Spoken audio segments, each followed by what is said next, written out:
Welcome to the video on terms, definitions, and jargon. And with respect to these, there's some very common traps that I have fallen into that I hope you avoid, because these traps can drain energy from the room in a split second. So if you spend too long on definitions, if you use inaccessible terms or jargon or people do in the room and we don't stop to explain. And another trap is if you get stuck in a tug of war with a few participants and want to argue about how to define terms or wordsmith the ones you're offering. Now, I believe we need to use a variety of concepts and tools in a foundational workshop on diversity, equity, inclusion. But how we introduce them, how we use them will help people absorb them more easily, as well as be able to understand them and use them on their own after the session. Now, even though it's 2019, I still find so many people in my foundational workshops are relatively new to the concepts of diversity, equity, inclusion. So if you use a scale of 0 to 10 and you think about where are the participants who are coming to your workshop, the ones coming to mind now, they're all over. That's what people say when they hire me. They're all over the map.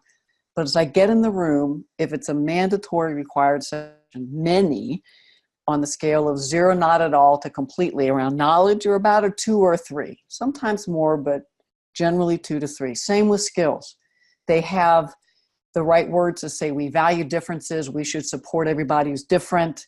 So they might have the terminology, but the skills to actually recognize microaggressions, the skills to analyze policies, programs, and services, full breadth of differences, privileged and marginalized, again, a 2 or 3 if that.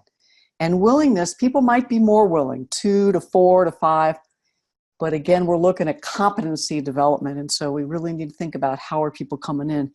Now, still a large number come in my sessions in denial that there really is oppression, that there's a need to keep talking about race and social justice. They might come in already in some type of resistance, what's the word? Resenting. They're just resenting they even have to be there. And then as you start engaging, they may react out of fragility if they're confronted or they're asked to think differently than they do. And they're like, I'm a good person. I can't be racist, sexist, homophobic.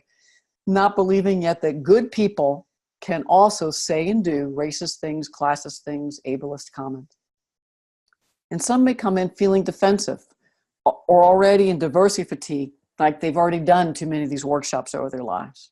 Now, the reality, in my opinion, most people, again, still do not have the tools and capacity to infuse diversity, equity, inclusion into everything they do every day. And it can feel more comfortable and safe to start battling and arguing over definitions and why can't we use the term girls and why can't we say kids? I actually like to avoid those traps. I'm focused on getting results and changing the current climate and culture and empowering, mobilizing everyone to do that, holding them accountable to do that. And to get that done, I'm also willing and committed to meeting people where they are and empowering that malleable middle, folks that are at least somewhat willing and open with the tools and skills to create meaningful change. So in this video, I'm going to share some of my current thinking about how to use and define terms. Now for me, terms are a means to an end. I want participants comfortable and easily using the terms and concepts, as these terms and concepts help them to do what I really need them to do, which is deepen their capacity to have real, authentic dialogue, to be able to talk about common microaggressions without running from the room, to stay in the conversations when they get more emotional, a little more challenging, quote, difficult, and to listen intently to stories that could be painful to hear. See, I want the participants to be able to recognize the differential experiences that their colleagues have based on group membership, privileged, marginalized group identities. I want to be able to recognize the institutional structures, power and privilege, and to easily flow in and out of discussing their own experiences and their memberships in privileged and marginalized groups. I want them to be able to learn with each other, from each other, as they develop the capacity to keep engaging, learning, doing all this on their own after the session. And so terms, definitions, concepts can help meet these end goals, but for me, the terms in and of themselves are not the end. They're the means to the end. So let me share with you some of my principles for sharing terms, definitions, and concepts. First step is I want you to identify what are the terms the organization uses. And so that can be on their website, their different diversity materials and statements. Note any jargon or inaccessible terms that they use. And then ask whoever's bringing you in, the leaders, the contact person, what do these terms mean to you? What do they mean for the organization? Are there other ways you can describe these terms? So maybe how they talk about them. Ask for examples. Now, clearly, when you're doing a training or talking to leaders, avoiding and noticing in you and others any jargon, slang. Anytime I hear an acronym now, because I'm often an external consultant, I don't get acronyms. So I'll just say, ooh, can you tell us what that means?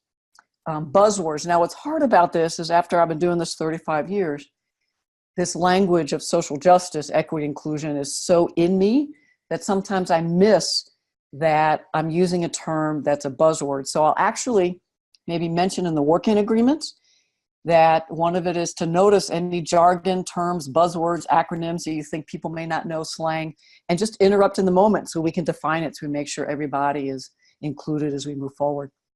Now, another quick tool, again, you can introduce when you're doing the working agreements, you can have 3x5 cards on tables and extra pens and just say, if you ever have a question about a term or a concept you've heard before, maybe someone uses it and I forget to define it, and you don't want to stop and ask, you can just jot that down and you can bring them up at breaks. You can hand them to me because I'll always be walking through when you're in dyads and small groups, and then I'll answer them at different points throughout the session.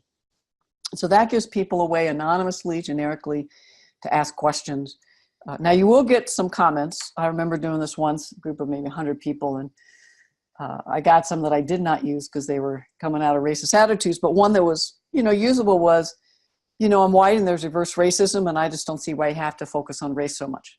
So I use that to talk about the term reverse racism, how there's not anything like that. And I just use that as the entry to teach about it, but I didn't do it early. I got the question pretty early. I waited until, as you look at the lesson plan, you'd probably see I did it 3/4 of the way through and we're getting to concepts of privilege, marginalization, systemic oppression. That's where I entered there. If I define things like reverse racism too early, then people are still not able to understand the nuances that I'm trying to share. We have to meet people where they are. Start with the terms they use and then build on those. Using accessible language is critical. I always start using kind of daily understandable terms from people that are maybe in 8th grade, say. So if I'm trying to teach about privilege and marginalization, I'll start using terms like one up, one down, in-group, out-group. Remember back to high school, who were the cool kids, who weren't? I wasn't. So what were some of those dynamics? So whatever language that you think are really accessible given their background, who they are, English fluency, that kind of language. Now, I want to be clear, I never use terms oppressor, perpetrator, victim, and maybe in the Q&A you can ask why. Those terms, I think people will get their backs up very early and get into resistance and may not move. And that's also not how I think about it. I think we all have privileged identities. We all have marginalized, if not now, sometime in our life. And that's what I talk about as opposed to labeling someone a perpetrator or a victim. I don't find that useful. And actually, it keeps oppression static, as opposed to we can shift this and we can empower each other from our different positions. Now, I always try to use a personal story or an example, or if someone's using a term, I'll ask them to do it. Because it will reinforce and teach the concepts in ways that are 3-dimensional. Again, not 2-dimensional flat, a definition, but it's easier to remember and understand if they can link it to a story, particularly if it's a story where there's some emotion involved, particularly if they're people that they like. I think another principle is explain every unclear word or concept, again, used by a participant, that come out of your mouth. Maybe if you're, later we'll talk about how to use the definitions that the organization uses. And so have people define them and talk about them. And again, illustrate them with a story if you can. Now, they may not have one, but you can think on your feet and come up with one. Occasionally, I'll include definitions in the packet or as a pre-reading. If I'm doing a workshop with whites around racism, I'll have several pages from the book, Teaching for Diversity and Social Justice. And I'll have those there so that people who are earlier to doing white-on-white work can maybe not come in quite so scared, at least have some terms and a way to prep a little bit. Generally, though, this next one is how I do it. I'll have people experience an activity, tell some stories, and then I'll backfill the terms. And then later on, I might really backfill the quote formal definitions, either with a slide with a definition, or I'll show you a few graphics that I use. So if I'm trying to teach about prejudice and bias early on, I have people telling stories about a time they grew up and felt included and excluded. And then if we talk about when you felt excluded, what were the messages, the assumptions that people had when they treated you that way? Or I'm doing socialization. Talk about when the doors were open, excuse me, doors were closed, and what were some of the assumptions in the media, the history books, that you learned about your own group and other groups that had the doors open for some of your identities and closed for others. So again, everyday language, and then I'll backfill and say, well, so these are kind of the stereotypes, the biases, prejudices. Now, people know these terms, but if you come in early with definitions and slides and it's heady and intellectual, I think that'll just wash away, kind of like a cloud passes through. I want these to get in people's bodies. And so in the marginalization pair share, when they talk about time they're disrespected, that's a great time to backfill the concepts of intent and impact. You know, people may not have intended, but clearly that was a powerful impact that that situation had on you. And people may not have been conscious of the biases they had, but they might have been right below the surface. And if they were in the privileged identity. So I just gently intersperse some of this language with lay language as people have told a story, and just kept repeating this until I start to hear people in the room using it. Again, I'll define it more formally later, but we're tilling the soil, planting the seeds early, using real examples and stories from the activities. We're warming up people, again, creating that container for learning in Act 1. But we're trying to get these concepts attached to a meaningful moment for people. And the last one, if I'm talking about microaggressions, again, you can use that same activity. But if I'm about to teach it, I'll just say we're going to be talking about those daily indignities where people might feel left out, dismissed, overlooked. I mean, have you ever felt put down or pushed out, not included? So again, common language. And I say, well, that's what we mean by microaggressions. And Dr. Daryl Sood publicized that, popularized it in the late 90s. So that's how I do it. And you'll see in some of the webinars I ask you to watch later on in this course, you'll actually see me live how I teach that. As you're doing this, even early on, it may be useful to say, and again, these are the terms you've seen in your own organization's materials. These are in your strategic plan. These are in your diversity statements. Speaking of that, sometimes I think it can be really powerful to use a segment from an organization's diversity statement relatively early. I don't start with it, but I do it relatively early. This is from one university I worked with, and I loved it. Draw students from all backgrounds into an exceptionally diverse, inclusive learning community. I mean, each of those molded language we could talk about for a while. With a highly accomplished, committed, responsive faculty and staff to prepare students for lives of thoughtful, effective, purposeful engagement in the world. I just love that. And so how I do it is I have maybe people read a phrase or sentence from the room, and then I have them turn to someone and talk about what stood out to you, what does it mean to you, any questions you have, any ads or anything you want to push back on. I believe for me, I have so much airtime in a workshop, even though I work really hard not to, that I personally try not to ever read lengthy passages, definitions. If it sounds like that wah, wah, wah, is that the Peanuts commercial? But I'll have participants read them in, or I'll ask people to read it quietly to themselves and then turn to a partner and talk. And always have a slide, what words or phrases stood out and why. Now, as people are sharing, I find sometimes the first people to share are those that feel more comfortable with these definitions or these concepts. And then they may use some terms and jargon that we haven't defined or used yet. So if they do that or use an acronym, I'll just say, well, what does that mean to you? And can you give an example? Again, it gets the terms more accessible in people's bodies, not just in their heads, and the personal stories and other experiential activities that we'll be doing later really gets these terms into their hearts. So after people have done a few warm-up, engaging activities, maybe even a simulation on the dynamics of privilege and marginalization, you'll see the one I use, the playing card activity in the lesson plan or in the webinars as we get to those. A Simmons College student taught me that one. So many of the activities that I use, I don't know where they came from. I'll always try to give credit when I know where I heard something. But so many of these have been used and turned in variations so many times. So it's after they have experienced privilege and marginalization some way that I then might more formally create a way to, quote, define some terms. And so this is one way I do it. And the terms of engagements from the Reverend Dr. Jamie Washington from Washington Consulting Group is the first time I heard that term. So I'll have a slide that might put these up there. And then I like to use metaphors and graphics. So I'll show you how I do this. And again, I've heard these from so many different people. I apologize. I don't know who the original person is. If anybody knows, please let me know and I will give credit. I'll even redo this video. So talk about diversity. Now, I've been doing this 35 years. And so when we started out, diversity was the only term used to mean all of this. Today, though, diversity, I've heard people describe it as is you're invited to the party. And so there are many different kinds of people, different group memberships at the party, but you're not really a part of the group because it's really the organizers who chose all the music, the food, the decorations, the activities, decide when it starts and ends. You get to be there. You're kind of lucky you got invited.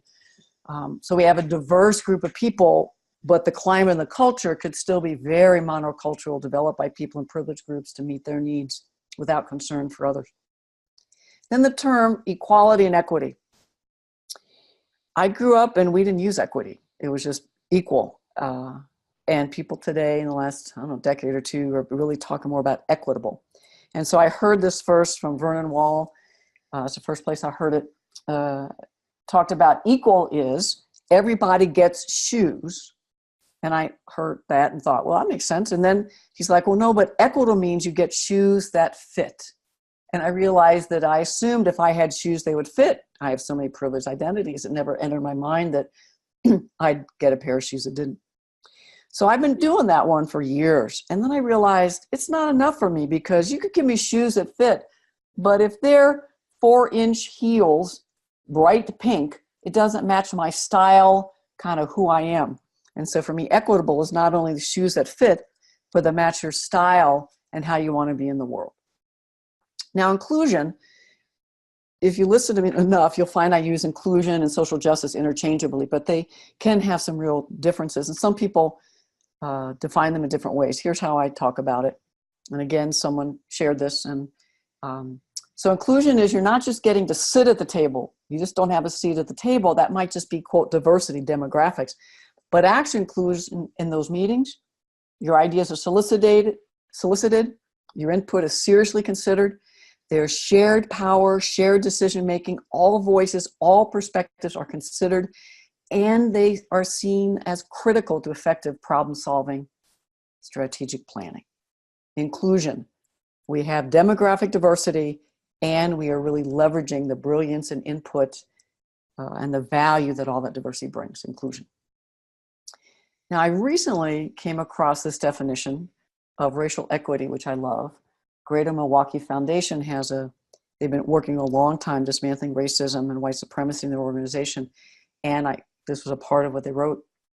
And so I just started using it. Racial equity means equal access and opportunity for all people so all can reach their full potential and are no more likely to encounter barriers or benefits based on race or ethnicity. I love that. And you notice that I highlight words. As I read that, I realized there's a couple more I would have highlighted. But this one, I think I did every other one just to have some balance. Other times I highlight the words I like. But again, I'd have people talk about words or phrases that stood out with a partner and then listen to that in a large group. Now, talking about social justice, I think this one on equity, racial equity, leans into that because they're talking about barriers, systems, policies, practices, structures.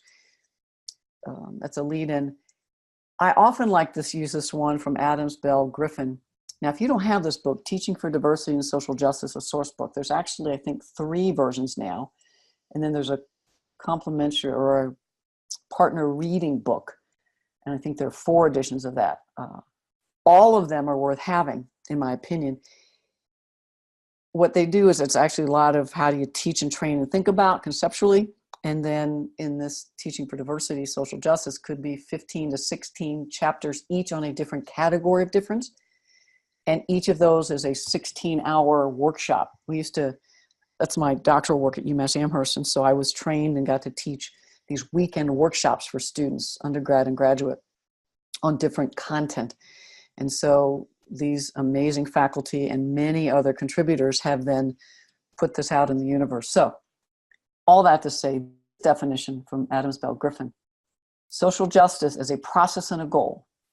The goal of social justice is full equal participation of all groups in society as mutually shaped to meet their needs. Social justice includes a vision of society that is equitable. All members are physically and psychologically safe and secure. So again, I'll have individuals read a line or a sentence and then turn and talk about what that means to them. And for this one, though, I also asked them to talk about, are there any additions or changes? Because this is from 2007. And so are there anything that you might want to push back on or critique? It's my gentle way of inviting the resistance without having it take up a lot of time and energy. Now, if people do start wordsmithing more than I want, so if we get multiple critiques or their energy, again, you can feel it in your body, is like gotcha, or not working with the group, but trying to either one-up the group or one-up me. If they're debating, competition energy, you know, I don't have too much room for that. So I just might engage them. So, well, tell me what terms you use and what do they mean to you? And can you give me an example or story? And so I'll try to channel that energy moving forward to see where we might agree. And if we're still in some disagreement or they're still pushing, I'm like, well, why don't we just put a pin in this or put a comma in this? Let's keep sitting with this definition. The point of today is not to iron out a definition we all agree with, but I want to share with you the concepts and grounding that I come from that really link with and integrate with the terms your organization's using. So that's what I do. What I want to do now is show you a few of the ways that I teach concepts. And again, I like to do them visually or engaging wise. And so I just learned that this concept, I'll tell you one more. This is also from the same book, and it's a chapter on racism. And I won't read you this one, you can glance at it. But when I'm working with whites or I'm partnering with a person of color, we're teaching about racism or another solo type of oppression, I want to make sure you have a definition of it. And I would have this in the handout as well as possibly pre-reading. I might have them come in thinking about 2 or 3 examples of racist microaggressions as well as a policy or practice that unintentionally might advantage whites and create barriers for folk of color. So that could be pre-work, just kind of loosens the ground. I've been using this in the last few months, even if I'm not talking about racism, and it's a group that asked for definitions. So I'll have them read it and then what word stood out, and people like systemic subordination, targeted racial groups, and they like that last part, at least they name it. It's individual level, cultural, and institutional. So the different layers of oppression, I think, can help when we start. If anyone says it's reverse racism, white person, we're like, well, it's at the individual level. Everybody can have prejudice. So people of color, someone who's indigenous may have some prejudice against whites, given the history. I understand why. And folks of color, folks indigenous, multiracial, biracial don't have the systemic power to then enforce their beliefs and systemically subordinate another group. So again, it's a lot of words and jargon that I usually don't get to in a foundation, but only if there's pushback or resistance that I might move into this. All right, deep breath. You might have seen some of these memes. I was just learned the original concept in the lower right-hand corner. Craig maybe Foley. And then we'll talk a bit about the critique of this. So these are pretty common. Actually, I was doing a workshop a few weeks ago, and I look over and someone has pulled up this meme and is showing it to people as I'm talking. So I wasn't irritated. I said, ooh, can you show that to everybody? Because I had not prepared it in my slides, and so we used it.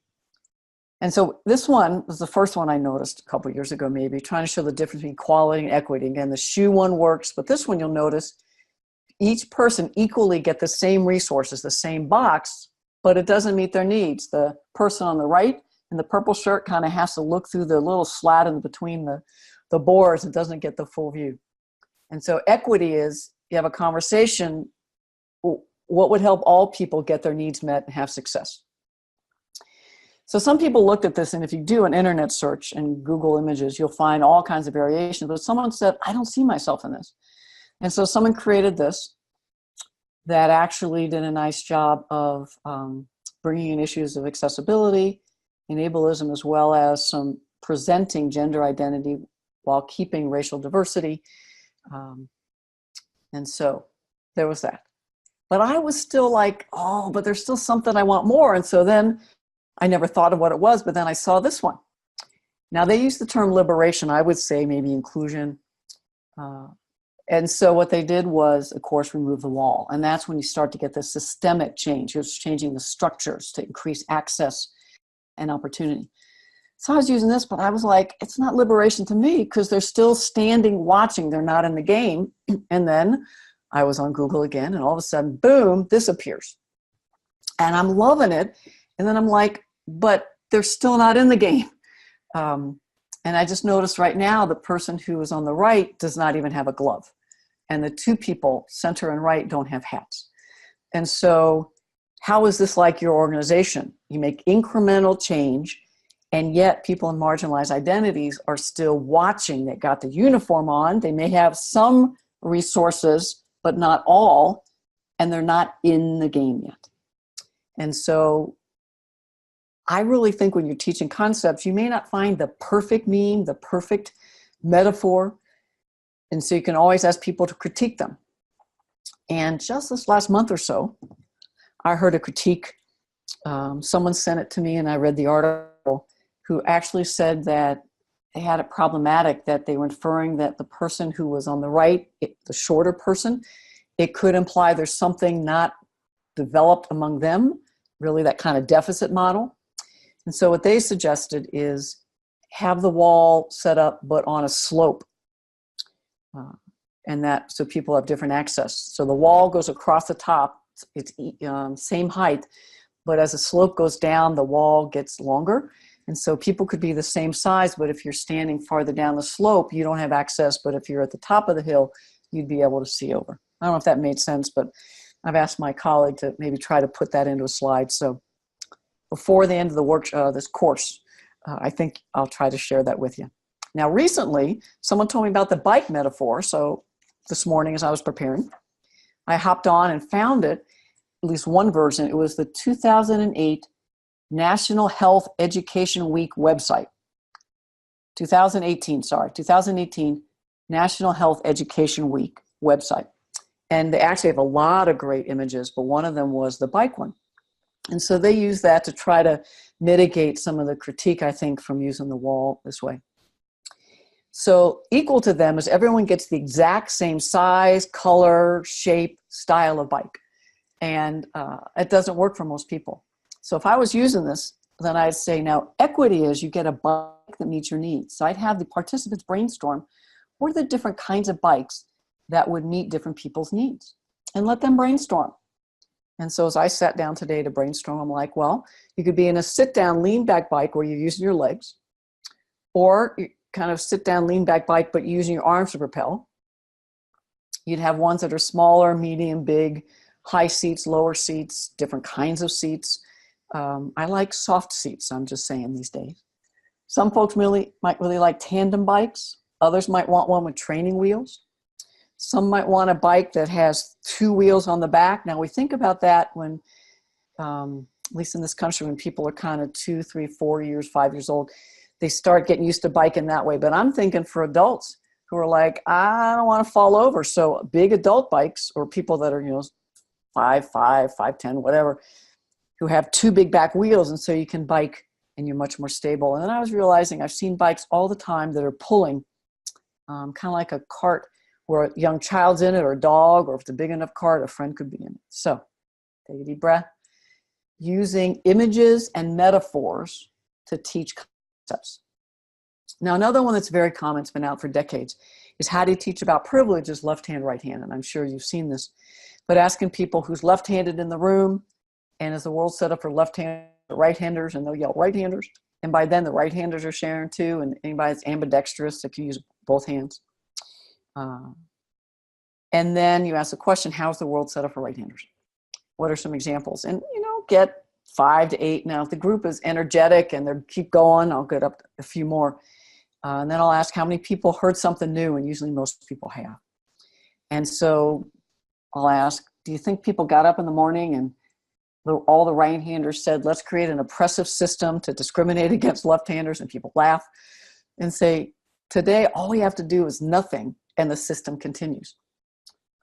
Now, years ago and centuries ago, and people may want to talk about all the different ways that infused in the Bible and other places in Latin, left means evil and dirty and right means right. And so they can get to cultural differences. Again, sometimes I'll spend 2 minutes on this, sometimes 4 or 5 if the group has not been engaged, and then they get engaged. But to teach the concept of privilege, something that's not too emotionally challenging. Now, 40 years ago, 50 when I was in elementary school, and kids were still hit. Now, not in my elementary school to my knowledge, but my peers in other schools, they'd be hit by a ruler by the teacher if they use their left hand. So there still might be some emotional connection for some people who are my age and older, but mostly this is a way to teach privilege. Get the concept in the room in an interactive way, engaging people, telling stories or laughing, and they're getting the concept and they're not arguing. And then you build on, let's look at how privilege shows up in other ways. Now, another metaphor, you might know Dr. Beverly Tatum, T-A-T-U-M's work. And in her book, Why Are All the Black Kids Sitting Together in the Cafeteria? I may have that a few words off. The moving walkway. And so lately I've been asking this question, how is privilege like being on a moving walkway? And I'll have a slide like this, and then I'll have that question. Because again, you always want to have whatever you ask people, have it visually there for people that are more visual learners. And then I'll give people a moment to reflect, and then we'll brainstorm 5, 8, or 10, and they may say, you get there faster, you don't have to work as hard, you don't even know you're getting access. At the very end, the walkway tells you you're about to get off, so you get all kinds of support and help you didn't ask for. And so for an early awareness group, you might get 4 or 5. I might need to add a few. For a group that has a nice spectrum of competence in the room, you could get 6 or 8 or 10. So again, these creativity, left hand, right hand, and this one particularly, how is privilege like? It spurs creativity. So it's like an icebreaker as well as you're teaching about privilege. And when it's so experiential, people actually get it in them. Now, I'll actually ask someone to come race me. I'm teaching about privilege, and we'll start at the same place, and we'll go to the end of the room, and I'll tell them they're going to be running. And then I tell the group, let them through, and then I say to the group, block me everywhere I go.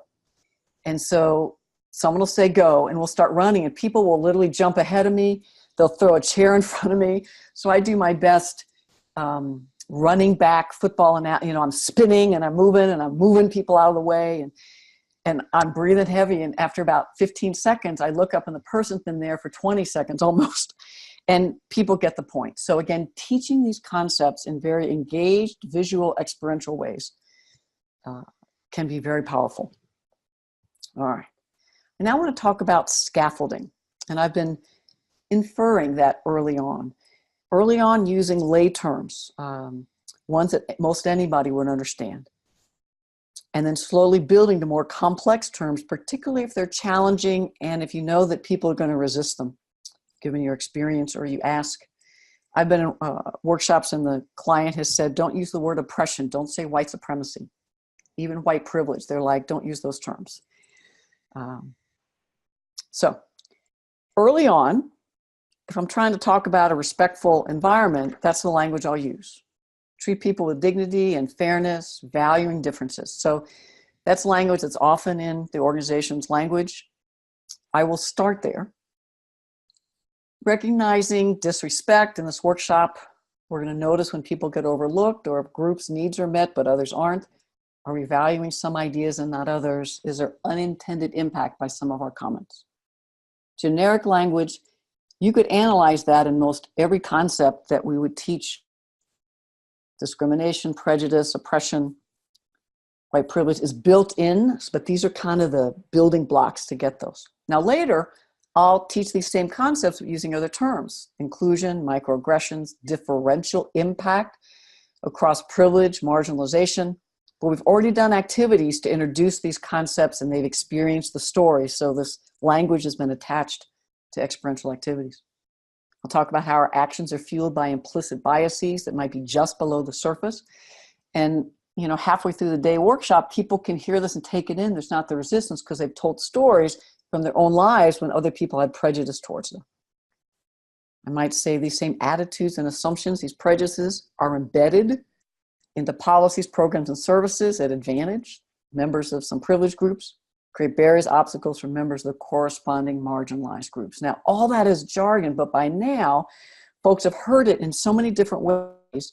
When I say that, if I'm leading up to talking about systemic dynamics, they're with me. Now, scaffolding terms like oppression. Again, check out if there's some language that they know are going to be hot spots or resistance or triggers for folk. Doesn't mean I won't use them, but I'll, again, warm the group up as I'm showing. People cannot learn algebra until they get basic math. So I will scaffold and meet people where they are. So in the early activity, times they mattered, times they were marginalized, treated less than, I might ask, so what were the assumptions, biases, prejudices that fueled those behaviors? And then that'll lead us to talking about microaggressions. So a couple activities later, they're sharing, they might be reading my handouts of common microaggressions. They might be then writing their own from the organization or the local community, what I call the gallery activity. And then after they kind of like, oh, geez, these happen every day, every moment. So what are the assumptions, biases, and prejudices that fuel these behaviors? We can talk a bit about those. And then that's the bridge to organization. By saying, so if people experience these microaggressions, what's the impact on our colleagues, on our teamwork, on the organizational culture climate, on our customer service? So that's the bridge to systems level. And then saying, so if people maybe unconsciously still have these biases, assumptions, and they're the ones setting up policies, programs, services, systems, how we do things, then more than likely, they'll set them up to advantage people like themselves, which are often privileged identities, and may not meet the needs of other folk, may even create barriers and obstacles.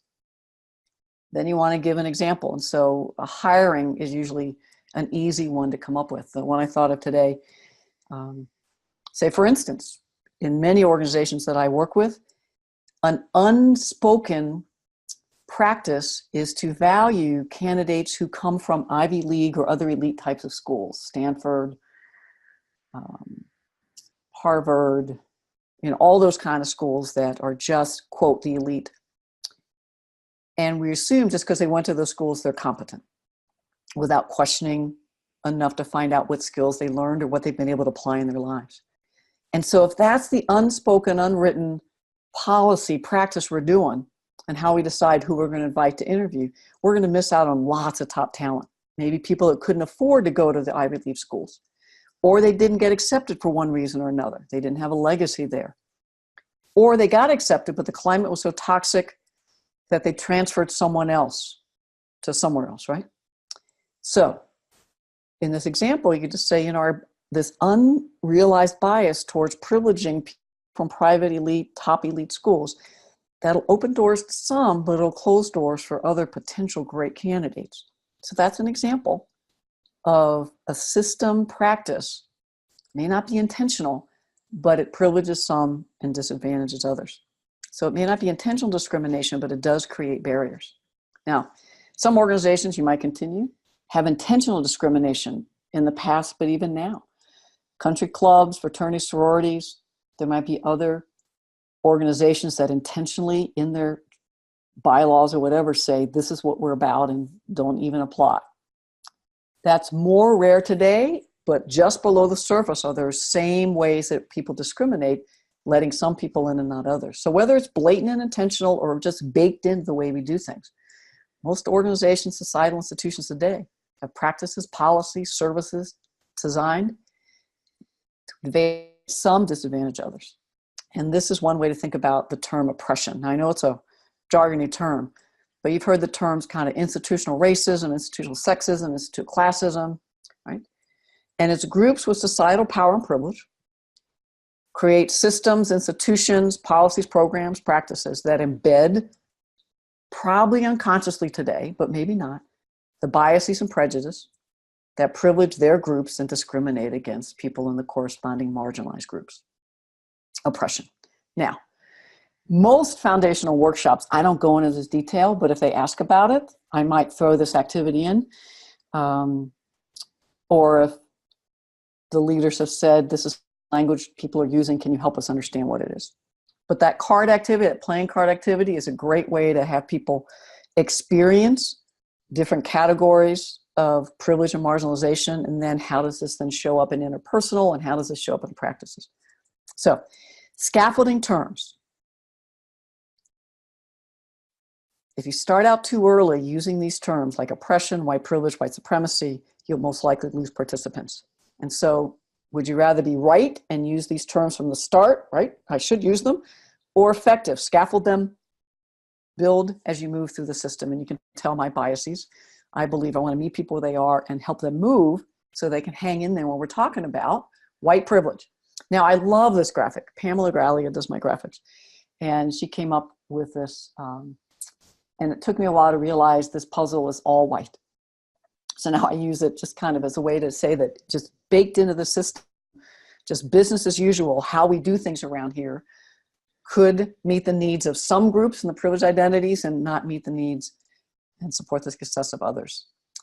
So I have gotten to organizations that taught about privilege and white culture and white supremacy as some of the first things they did, and the resistance was so huge, people never came back. And it took years before the organization was able to undo some of that resistance. And so I like to scaffold. So I just want to show you one way you could scaffold to teach about white privilege, white culture, white supremacy. They're all connected. I'm not going to go into each of these, but this is one way. I'll ask, so what are the leadership behaviors that are valued in this organization? Now, this isn't a workshop on diversity and equity, so people will be like, okay, put them in small groups, brainstorm, or large group. And these are usually the ones that I get. People that take initiative, creative, speak up, extroverted, quick thinker. Now, I might need to prompt a few of these. Direct communicator. They're strategic, logical, analytical, linear, task-oriented, even-tempered, unemotional. So first, take a gender lens. Do you see any pattern by who was taught and trained and rewarded for these? Now, I don't ask this so early, but as you're listening. And then take a race lens and just notice. So that's where we're headed. But first, just have people brainstorm these.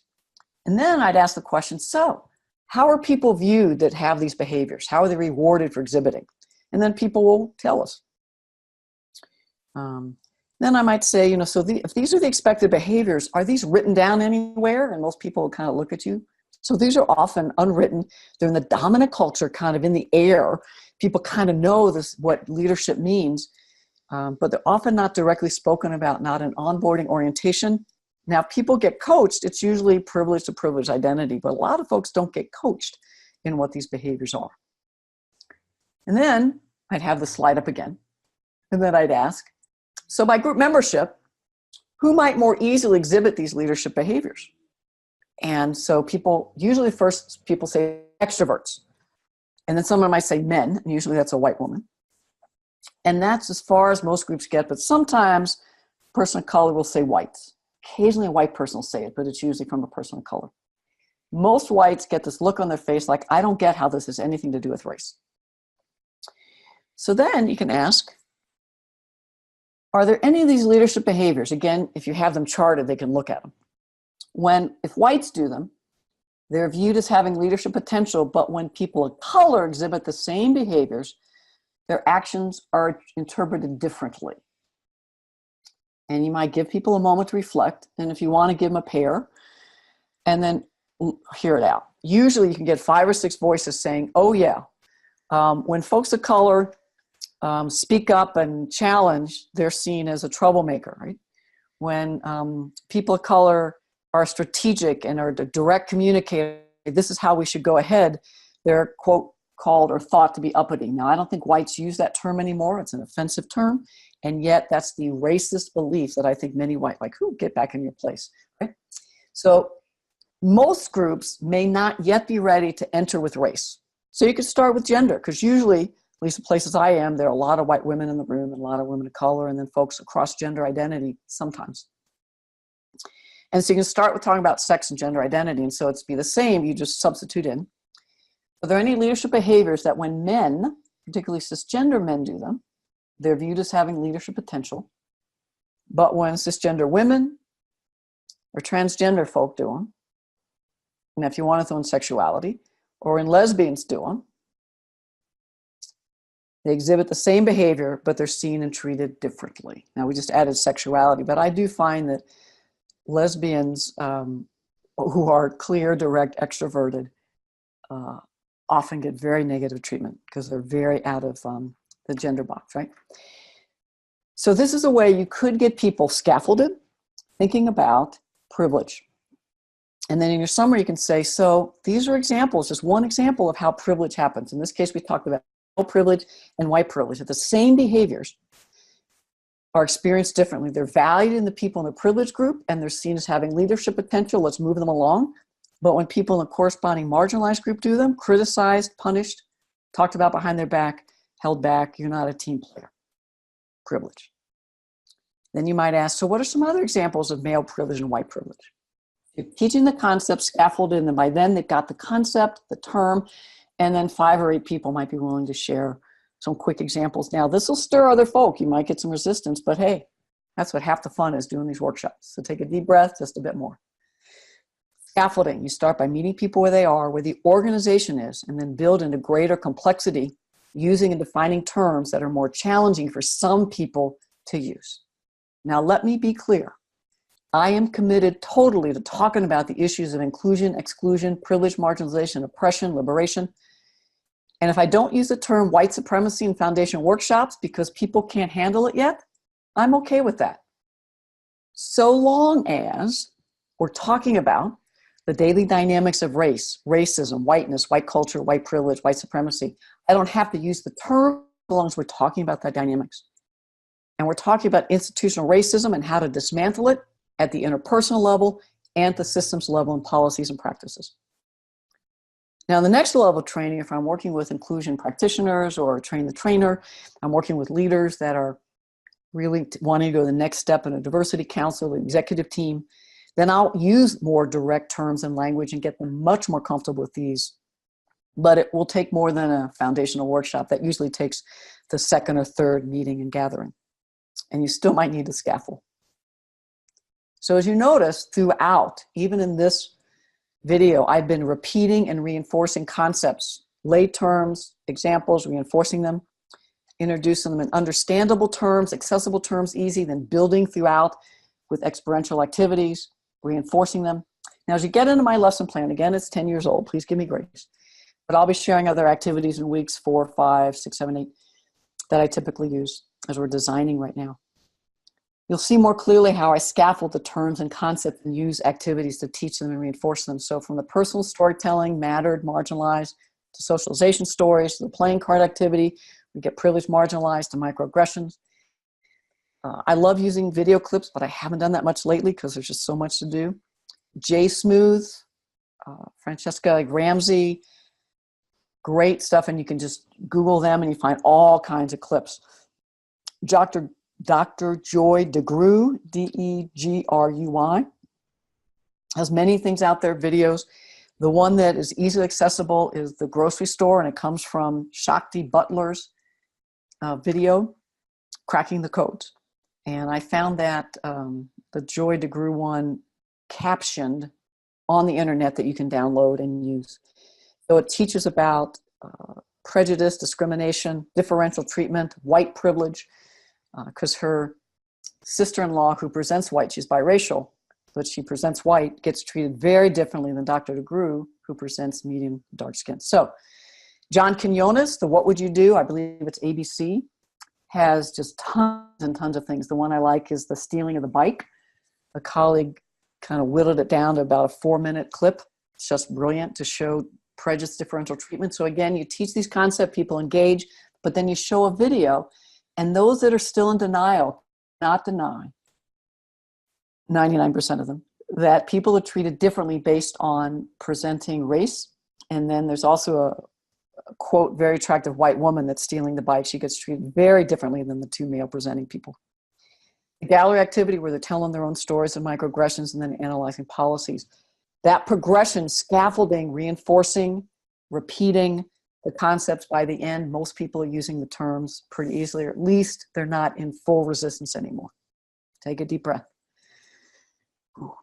I hope you got a few more ideas of how to build people's capacity to understand and use a variety of terms and concepts that are critical in inclusion, equity, social justice work. Start very accessible, meet them where they are, have them experience the concepts and experiential activities. The storytelling helps them dissolve the resistance, open their hearts. You backfill the more formal definitions, scaffold from common phrases to more complex, challenging ones, constant reinforcement, repetition, and even given homework to have them apply and use those concepts and skills and come back and talk to their team, their supervisor, or if there's a part 2, come back and share what they did. I hope you found this useful. I look forward to seeing you in the next video.